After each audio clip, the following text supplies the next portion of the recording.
இல்ல எனக்கு ஒண்ணு புரியலடி, இவருக்கும் சக்திக்கு அப்படி என்னதான் பிரச்சனை? கேட்கணும்னு இருந்தேன், ஏதோ விஷயம்னு சொல்றீங்களே, என்னதான் விஷயம் அப்படி சொல்லுங்களேன், உடைச்சு தெரிஞ்சுக்கிறோம். என்ன விஷயம் நான் எதுக்கு சொல்லணும்? இந்த விஷயம் அந்த விஷயம்லாம் கணக்கு கிடையாது. இப்ப அந்த பய போறது சரியானது கிடையாது. அது தப்பா முடிய போகுது. அவன் தான் கோயம்புத்தூர் போறேன்னு சொல்லிட்டு போறானே. அவன் கோயம்புத்தூர் போகல, எனக்கு தெரியும்.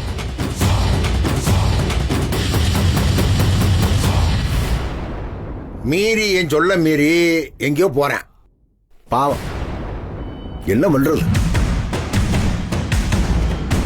இத்தனை வருஷமா பெத்து வளர்த்த ஆளாக்கின பிள்ளை நினைச்சா பதமதைக்குது எனக்கு.